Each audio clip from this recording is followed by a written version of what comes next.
English నేర్చుకోవడం అనర్గళంగా మాట్లాడడం మీ కల వెంటనే కాల్ చేసి క్లాసెస్కి రిజిస్టర్ అవ్వండి.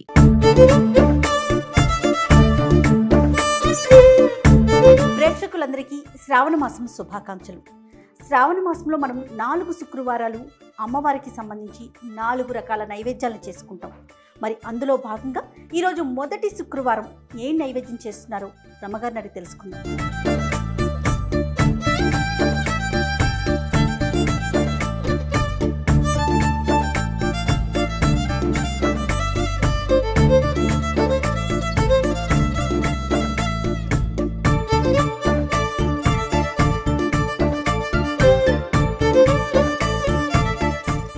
నమస్తే రమగారు. నమస్తే జయ. రమగారు, శ్రావణ మాసంలోకి వెళ్ళిపోయాము. ప్రతి శుక్రవారం కూడా అమ్మవారికి ఒక్కొక్క నైవేద్యం చొప్పున పెట్టుకుంటూ ఉంటాం కదా. మరి మొదటి శుక్రవారం ఈరోజు మనం ఏం నైవేద్యం చేసి చూపించబోతున్నాం? పరమాన్నం చేద్దాం. ఓకే. మామూలుగా మనం సింపుల్ గా ఈజీగా కుక్కర్లో చేసి చూపించాం. ఇత్తడి గిన్నెలో అన్నం పరమాన్నం ఏ గిన్నెలో అయినా మనం విడిగా పాలతో ఉడికించుకుని చేయటం కొంచెం టైం టేకింగ్, కాకపోతే సంప్రదాయబద్ధమైన విధానం. ఓకే. పాలు మరిగిన పాలలో బియ్యం వేసి అది ఉడికిన తర్వాత అప్పుడు బెల్లమో వేసి చేసుకోవటం, అలా చేసి చూపిద్దాం. ఓకే. ఇత్తడి గిన్నె అనగానే ఒక ఆధ్యాత్మిక భావన వచ్చేస్తుంది రమ్మగారు. ఎందుకో అలాంటి ఫీల్ అనిపిస్తూ ఉంటుంది, పురాతన భావన వల్ల. అది మామూలుగా ఇత్తడి వస్తువు ఏదైనా గిన్నె స్టవ్ మీద పెట్టేటప్పుడు పాలు పోయాలంటే ఖచ్చితంగా గిన్నెలో తడి ఉండాలి. పొడి గిన్నె పెట్టి అది గిన్నె వేడెక్కాక పోయకూడదు. మనం ఏ గ్లాస్తో పాయసం చేయదలుచుకున్నామో దానికి 6 గ్లాసుల పాలు కావాలి మనకి. 1:6.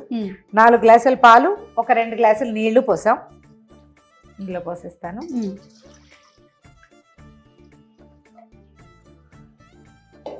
ఒక గ్లాస్ బియ్యం ముందుగానే కడిగి పెట్టుకుందాము. మనకి చిన్న చిట్కా ఏంటంటే పాయసానికి బియ్యం అన్నం చిమడ ఉడకాలి, బాగా మెత్తగా అవ్వాలి. కాబట్టి ముందే కడిగి పెట్టేస్తే కొంచెం పాలలో వేసేసరికి బిరుసెక్కుతుంది.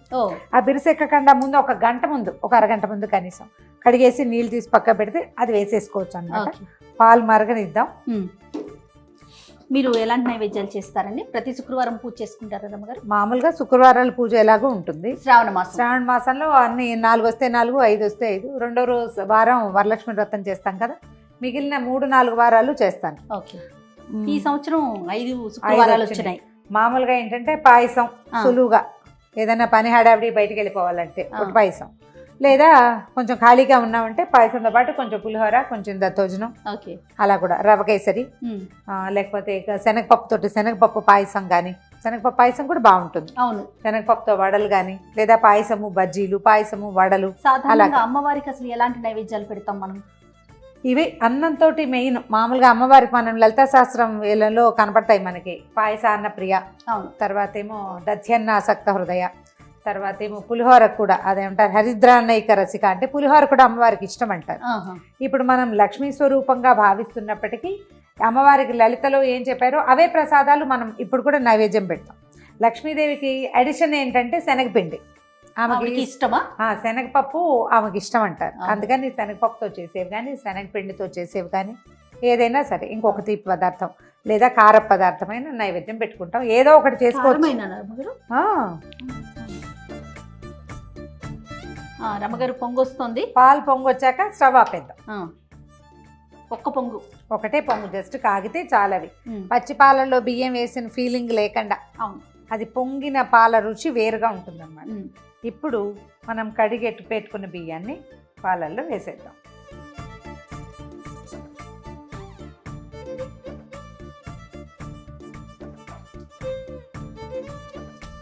ఇత్తడి గిన్నె ఉంటే పాయసానికి బాగుంటుంది. అవును. గరిటె పెట్టి ఒకసారి కలిపేసి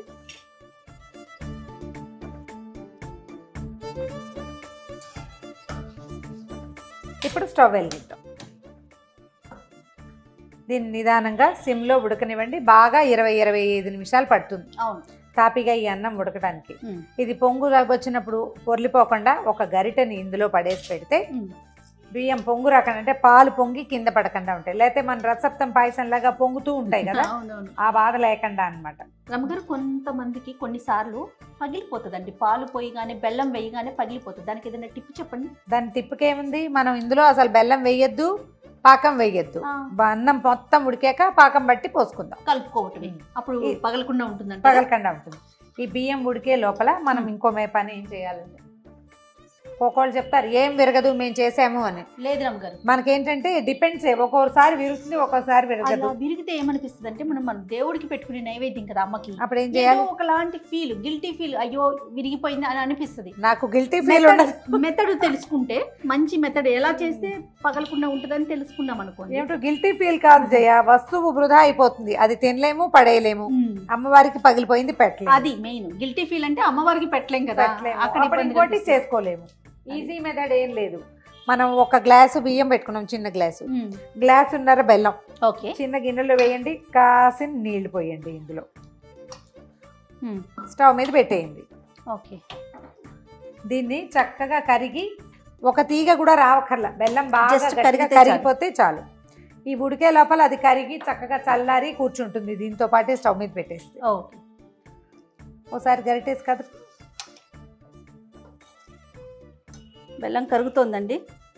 కొత్త పాత బెల్లం ఇలాంటి ఫీలింగ్స్ ఉంటాయి. దీని వల్ల విరిగిందేమో దాని వల్ల విరిగిందేమో అనే ఒక ఆలోచన వచ్చేస్తా ఉంటుంది. కాజేయ ఇవాళ రేపు బెల్లం సరిగ్గా పక్వంగా ఉడకనివ్వటం లేదు. అంటే పాకం చూడ టంగు గడ్డలా ఉంటుందా, అవును, దాన్ని కొడితే మన శక్తియుక్తులన్నీ నశించిపోతాయి. అది మెత్తగా తునుగుతుంది, లోపల నుంచి పాకం వస్తుంది. అవును, సరిగ్గా వండకపోవటం వల్ల వస్తుంది. తర్వాత ఏమో ఉప్పు ఒకటి సాల్టీగా ఉంటాయి, దాని వల్ల కూడా విరిగిపోతుంది.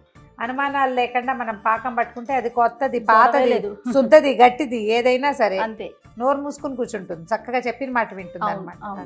కట్టె వంకర పొయ్యి తీరుస్తుందని ఒక సామెత ఉంది తెలుసా, అది స్టవ్ తీర్చేస్తుంది అనమాట.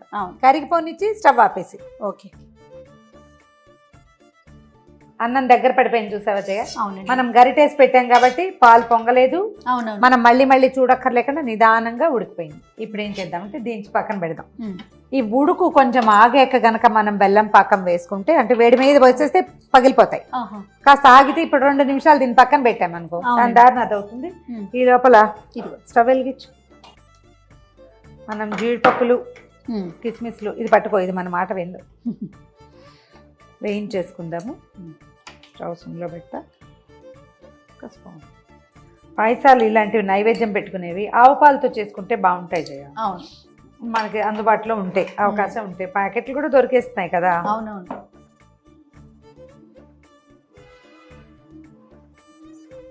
జీడిపప్పులు కిస్మిస్లు మీకు ఆసక్తి ఉంటే ఇందులో ఏలకపొడితో పాటు పచ్చకర్పూరం కూడా వేసుకోవచ్చు. కాకపోతే పచ్చకర్పూరం స్పెషల్లీ పొంగల్కి బాగుంటుంది చాలా, పాయసంలో కూడా వేసుకోవచ్చు. జీడిపప్పులు కిస్మిస్లు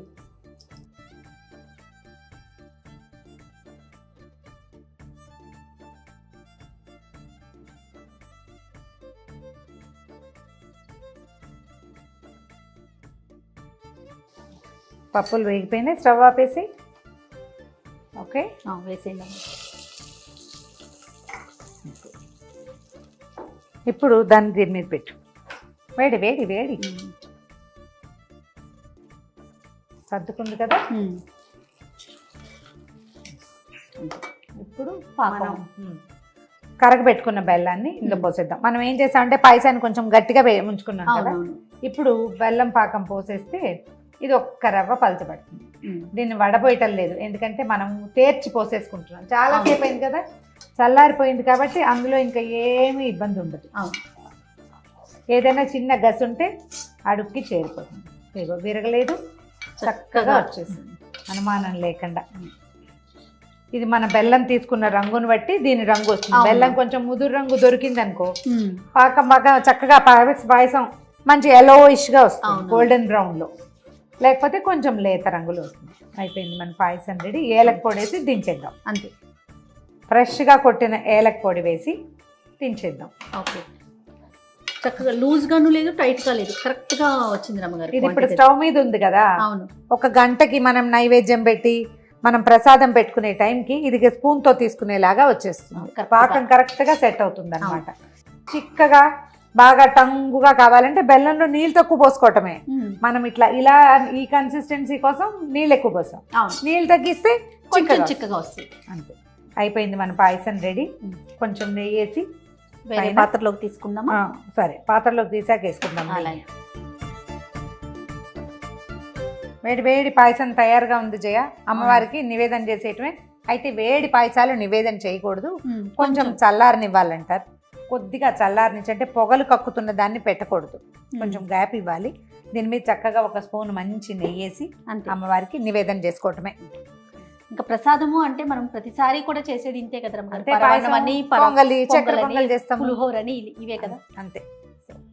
మరి మరొక ప్రసాదంతో మళ్ళీ కలుద్దామండి. తప్పకుండా. నమస్తే రమ్మగారు. నమస్తే జయ.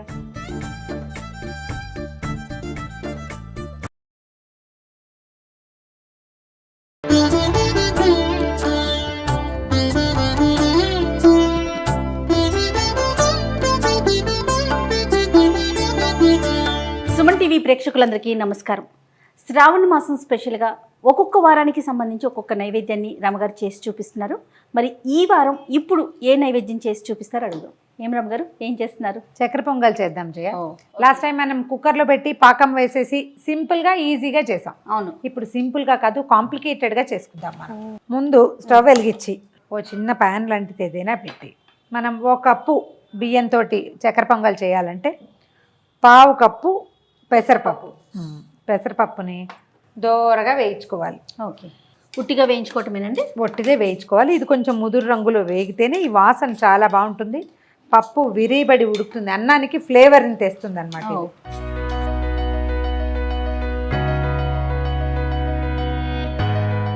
రమగారు వేగిపోయింది. స్టవ్ ఆపేద్దాం, ఓ పళ్ళెంలోకి పోసుకుందాం. ఈ మూకుడులో వేడిగా ఉంది కదా, అవును, అంచేత కొంచెం నెయ్యి వేసి మనకు కావాల్సిన జీడిపప్పులు, కిస్మిస్లు, కొబ్బరి ముక్కలు వేయించేసుకుందాం. అలాగే, మళ్ళీ మూకుడు పెట్టక్కర్లేకుండా అనమాట. తక్కువ పాత్రలతో. దీంట్లో చక్కెర పొంగల్లో కొబ్బరి ముక్కలు మస్ట్. ఎండు కొబ్బరి నేను పచ్చి కొబ్బరి కూడా వేస్తాను జయ. ఎండు కొబ్బరి వేస్తే ఏంటంటే ప్రసాదం ఇది నిలవ ఉంటుంది. రేపు సాయంత్రం, ఇవాళ పొద్దున చేశాను, రేపు ఈవినింగ్ దాకా కూడా మనకు పాయసాలు ఉండవు చూడు, పాలు పోసేవి, ఇదేం అవ్వదు. ఎండు కొబ్బరి వేస్తే 100% రేపు ఎల్లుండి పొద్దుటి దాకా బాగుంటుంది. కొబ్బరి పచ్చిదైతే రేపు మధ్యాహ్నానికే కొంచెం పరిగెడతానంటుంది. ఆ పని చేయకుండా జీడిపప్పులు, కాసిన కిస్మిస్లు, మనకి పదార్థాన్ని బట్టి, తర్వాత మనకు కావలసిన ఎండు కొబ్బరి ముక్కలు కూడా.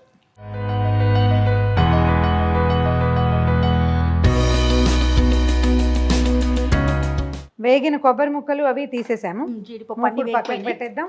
మనం వండుకోవడానికి పెట్టుకున్నటువంటి ఇత్తడి గిన్నె పెడదాం. మనం కప్పు రైస్ పెట్టుకుందాం అనుకున్నాం కదా. అవునండి. ఓ 4 కప్పుల నీళ్ళు పోద్దాం.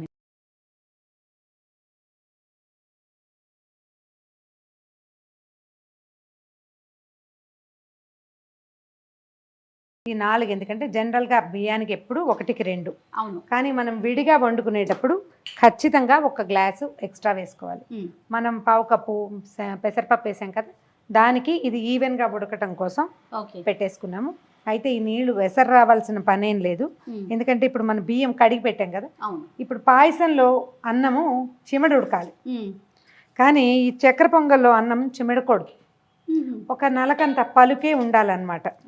పలుకు ఉండగానే మనం బెల్లము, పాకము వేసేసుకుంటాము. ఎసట్లో బియ్యం పోసేద్దాము. దీన్ని నిదానంగా ఉడకనిద్దాం, తాపీగా దాన్ని టైం తీసుకొని ఇవ్వాలి. 15 నుంచి 20 నిమిషాలు కనీసం పడుతుంది.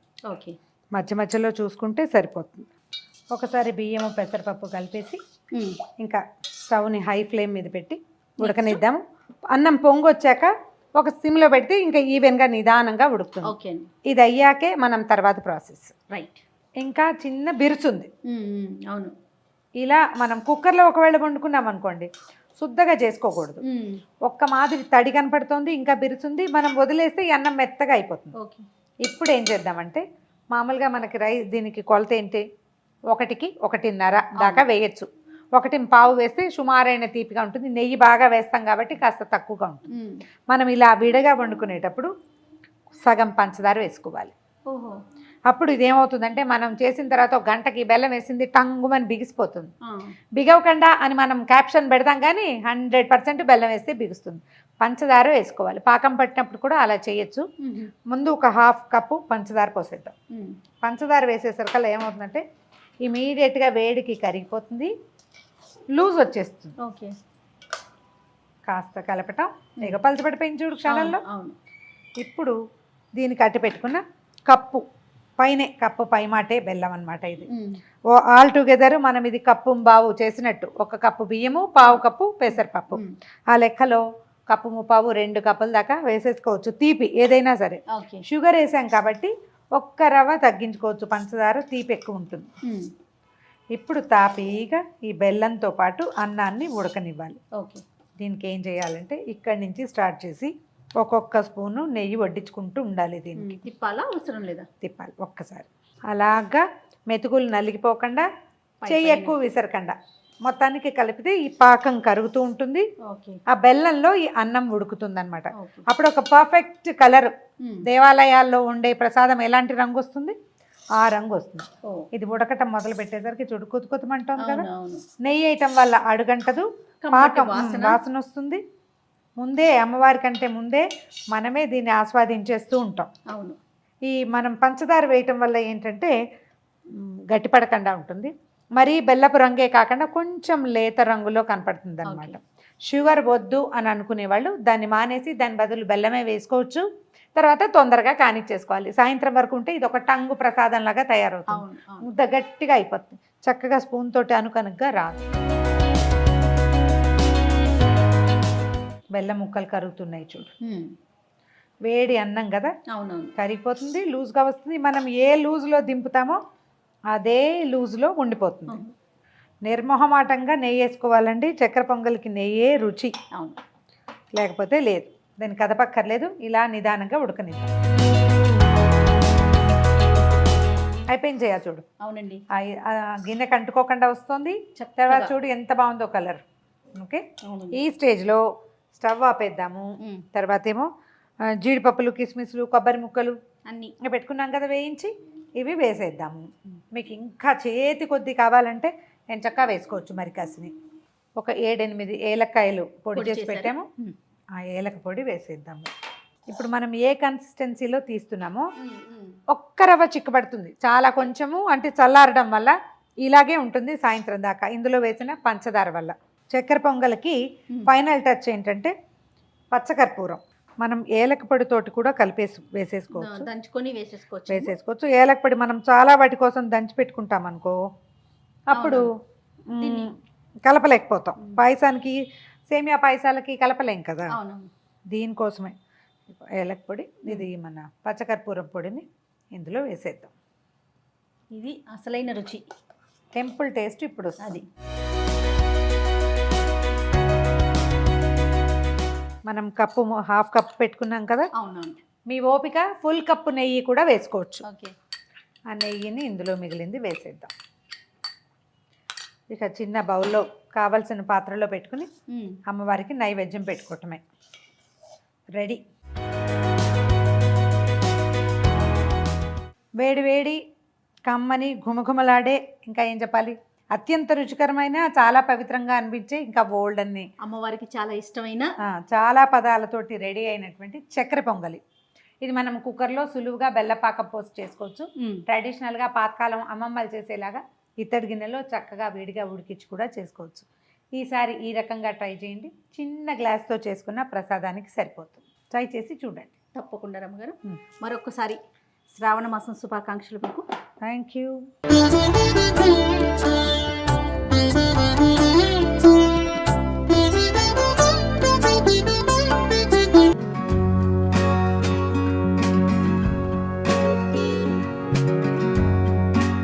సుమన్ టీవీ ప్రేక్షకులందరికీ దసరా పండుగ శుభాకాంక్షలు. పండుగ సందర్భంగా మనం రకరకాల నైవేద్యాలు చేస్తాం. 1-2 సార్లు గారెలు చేస్తాం. గాయత్రీదేవి నివేదనకి అల్లపు గారెలు బాగా విశేషంగా చెప్తారు. తర్వాత మహానవమి నాడు కాళికాదేవి కూడా గారెలే నివేదన చేస్తాం. పొట్టు మినపప్పుతో అల్లపు గారెలు, ఇది అందరూ చేసేదేనండి. అల్లం విశేషంగా వేసుకోవటం. మామూలుగా గారెలు అనగానే వడల్లో మనం ఏం చేస్తాం, ఉద్దిపప్పు వడలు, మినపప్పు వడ, గారెలు ఇలాగంటాం కదా. దీంట్లో అల్లము, పచ్చిమిర్చి, కొత్తిమీర వేస్తాం కదా. అసలు పచ్చిమిర్చి లేదు, ఓన్లీ అల్లము, జీలకర్ర, తర్వాత మిరియాలు ఒక దెబ్బ కొట్టి, ఇలా పూర్తి మిరియాలు కాకుండా 2 దెబ్బలు కొట్టి కొంచెం కచ్చాపచ్చగా దంచి అది కూడా వేస్తాను. బాగుంటుంది. అమ్మవారి నివేదనకి ఇది చాలా మంచిదని చెప్తారు. పొట్టు మినపప్పుని ఒక 4-5 గంటలు, 3-4 గంటలు నానబెడితే పొట్టంతా తీసేయచ్చు. ఎక్కువ భాగం తీయద్దు, ఒక 70% తీసి 30% ఉంచుకోవచ్చు. మొత్తం పొట్టుతోటి కనుక చేస్తే మరి మీ చాయిస్ అయితే చేసుకోండి, కానీ నేను చెయ్యను, అలా చెప్పము కూడా. పొట్టు ఎక్కువ తినటం వల్ల చెవికి మంచిది కాదు అని చెప్తారు. మాకు పండే నేలలే మావి, ఆ చిన్నప్పటి నుంచి కూడా మేము ఇదే వింటున్నాం. వద్దంటారు. కొంత పొట్టు తీస్తే పొట్టు మంచిదే, కానీ మరీ మంచిది కాదు, అంత తినకూడదు అనమాట. పొట్టు తీసేసి దీన్ని వెట్ గ్రైండర్లో, మామూలుగా అయితే మన గుండుపప్పు అనుకోండి, మిక్సీలో వేస్తే కొంచెం గట్టిగా వస్తాయి గారెలు. మిక్సీ ఉన్న వాళ్ళు వేసుకుంటాం అనుకోండి, ఏదో చేస్తాం, ఐస్ వాటర్ పోసి ఒక ఐస్ క్యూబ్ వేస్తే కొంచెం మృదువుగా వస్తాయి. ఈ పొట్టుపప్పుని మనం మిక్సీలో వేసినా కూడా మృదువుగానే వస్తాయి, గారెలు బాగా వస్తాయి. సో పొట్టు తీసేసాను, గ్రైండ్ కూడా చేసేసాను, గారెలు మాత్రం వేసి చూపిస్తాను. మిరియాలు కొంచెం బరగ్గా గ్రైండ్ చేశాను. పప్పు గ్రైండింగ్ కూడా చూడండి, కొంచెం పొట్టు కనిపిస్తుంది కదా. మిరియాల పొడి, తర్వాత 1 స్పూను జీలకర్ర, అల్లం ముక్కలు చాలా సన్నగా కట్ చేశాను, ఇవి వేసేద్దాం. ఒకవేళ ముక్కలు రావద్దు అని అనుకుంటే కనుక మీరు కోరేసేయండి అల్లాన్ని. కొంచెం లేత అల్లం అయితే కూర చాలా బాగుంటుంది. అల్లం కనుక ముదిరింది అనుకోండి, పీచు పీచుగా వస్తుంది, వేస్ట్ అయిపోయిన ఫీలింగ్ వస్తుంది మనకి, అదేం ఉపయోగపడలేదని. గారెల పిండి, ఈ వడపిండి గ్రైండ్ చేయటం ఒక చిన్న ఆర్ట్ అండి. మొదటి రోజుల్లో కాస్త రాదు. మొదట గట్టిగా రుబ్బితే రాళ్ళలే వస్తాయి, లూజ్గా రుబ్బితే నూనె లాగేస్తాయి. ఒక మధ్య మార్గంగా చేయాలి, ఎక్కువ తడి లేకుండా. చేత్తోటి కొంచెం ఒకసారి మొత్తం కలిపేసుకుందాము.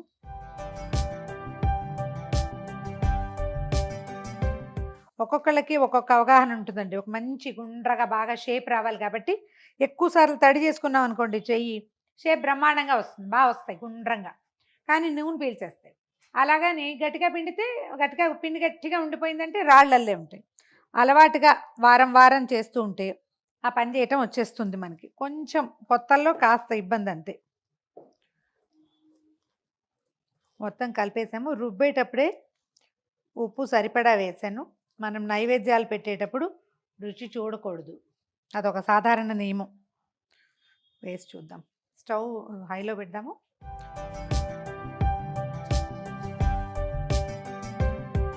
ఇలా వచ్చాక కొంచెం మీడియం ఫ్లేమ్లో ఉంచుకోవాలి. ఒక్కొక్కళ్ళకి ఒక్కొక్క అలవాటు ఉంటుందండి. నాకు చేత్తో వేసే అలవాటు. ఒకవేళ పెద్దవి వేయాలన్నా చేత్తోటే వేస్తాను, కాకపోతే నాకు ఆ చేతికి రావు, పెద్దవి వేయటం నాకు అలవాట్లేదు అసలు. పెద్దవి వేయాలంటే ఇంకొంచెం ఎక్కువ పిండి తీసుకోవాలి, చేతి నిండా తీసుకోవాలి అంతే. లేదా ఒక అరిటాకు, ప్లాస్టిక్ కవరు, దేని మీదైనా ఇలా అద్ది వేస్తే మనకు కావలసినంత సైజులో పెద్ద పెద్దవిగా వేసుకోవచ్చు.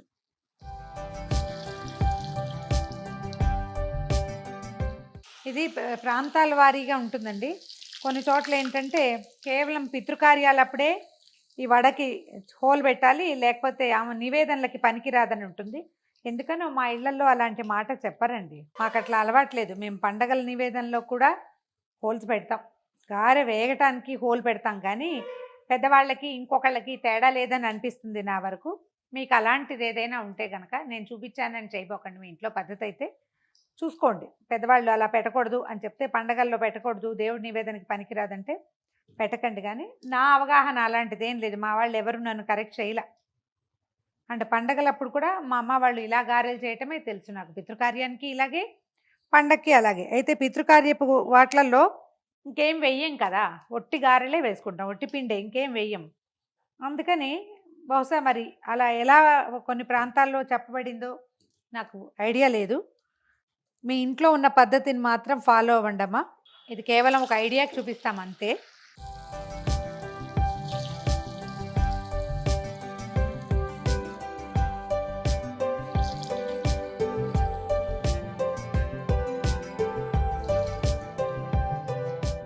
ఆఖరి వాయి గారెలు కూడా తీసిస్తున్నాం. గారెలు చేసేటప్పుడు పాత్ర పెట్టుకున్న నూనె కొంచెం తక్కువ పెట్టుకుంటే వేస్టేజ్ తక్కువగా ఉంటుంది, కొంచెం ఎక్కువ ఆయిల్ వేసుకోవాల్సి వస్తాం అంతే. మినుము తింటే ఈనుగు తిన్నంత బలం అని చెప్తారండి. ఎక్కువ ఐరన్ రిచ్ ఫుడ్ అని, ఈనుగు తిన్నంత బలంగా ఉంటామని చెప్తారు. అమ్మవారి నివేదనల్లో తప్పకుండా, అంటే చాలా ఎక్కువ రోషంగా కనపడేటువంటి స్వరూపానికి ఇలా మినుము నివేదన పెట్టాలని చెప్తారు. మామూలుగా మాంసాన్నం పెట్టే పద్ధతి ఉండేది పురాతన కాలంలో, ఇప్పుడు మనం అవన్నీ పెట్టాం. అందుకని దానికి బదులుగా మాంసానికి బదులుగా మాషలు పెట్టాలని చెప్తారు. ఆ మాష అంటే మినుము. అందుకని మహర్నవమి రోజున తప్పకుండా గారెలు నివేదన పెట్టాలి. ఆ నివేదన ప్రసాదం స్వీకరిస్తే అమ్మవారి యొక్క ప్రసాదం తప్పకుండా మనకి లభిస్తుందని చెప్తారు. ప్రయత్నం చేసి చూడండి. అల్లం ఎక్కువగా వేసి గారెలు వేసి నివేదన చేయండి. మరొకసారి సుమన్ టీవీ ప్రేక్షకులందరికీ దసరా పండుగ శుభాకాంక్షలు.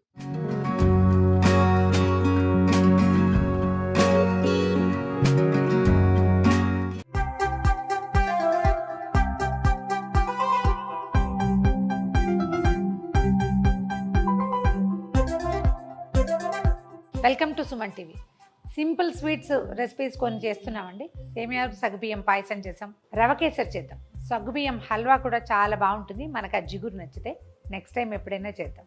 అయితే మనము దీంతో సెమోలినా అంటారు, రవ్వ, బొంబాయి రవ్వ, ఉప్మా రవ్వ చేసుకుంటాం కదా, దీంతో మనం సాధారణంగా రవ కేసరి చేస్తాం. నీళ్లు పోస్తాం ఉడకడానికి. ఈసారి పాలు పోసి చేద్దాము. భలే డిఫరెంట్గా ఉంటుంది. తర్వాత ఏంటంటే మామూలుగా రవ కేసరికి ఎత్తుకెత్తి నెయ్యి పోస్తే కానీ బాగోదు. పాలు పోస్తే కనుక అంత నెయ్యి వేయక్కర్లేకుండా చాలా మంచి రుచిగా వస్తుంది. హోల్ మిల్క్ ఉంటే చాలా బాగుంటుంది. లేకపోయినా ఇక మామూలు పాలైనా. ఇప్పుడు 1 కప్పు రవ్వ అయితే 4 కప్పుల ద్రవ పదార్థం, నీళ్ళో పాలో, సగం పాలు సగం నీళ్ళు స్టవ్ మీద పెట్టాను. ఇవి కాగిపోయినాయి. వేడి పాలు పోసుకుంటే బాగుంటుంది.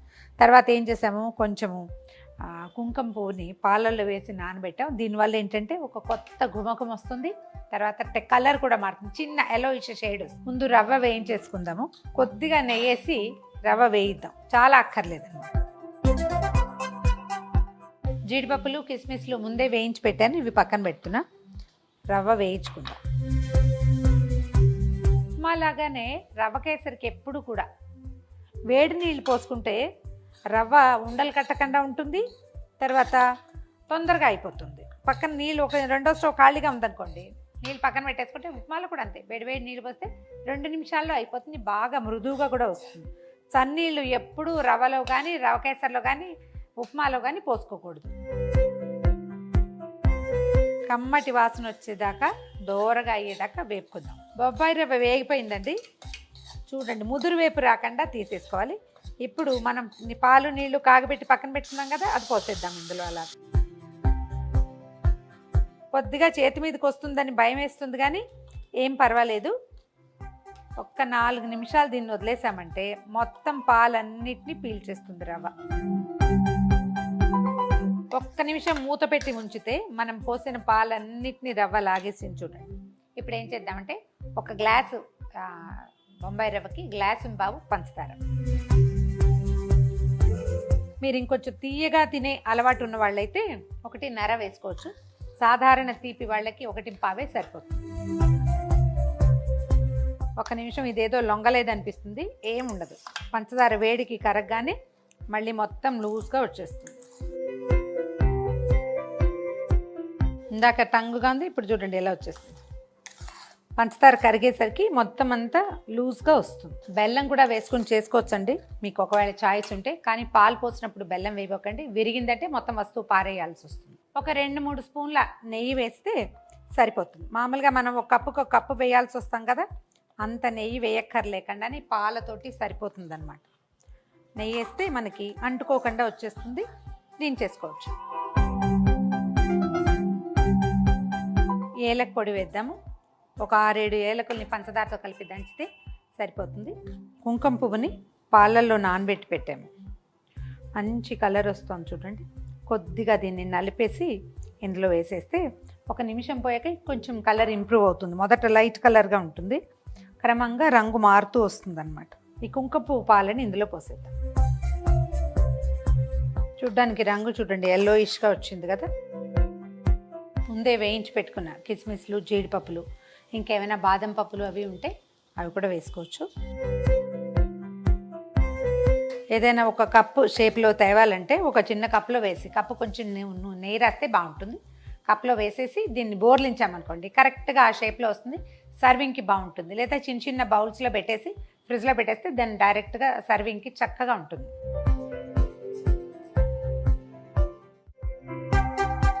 పది నిమిషాల్లో సింపుల్గా ఈజీగా రెడీ అయిపోయే రవ కేసరి పాలతోటి తక్కువ నేతితోటి ట్రై చేసి చూడండి.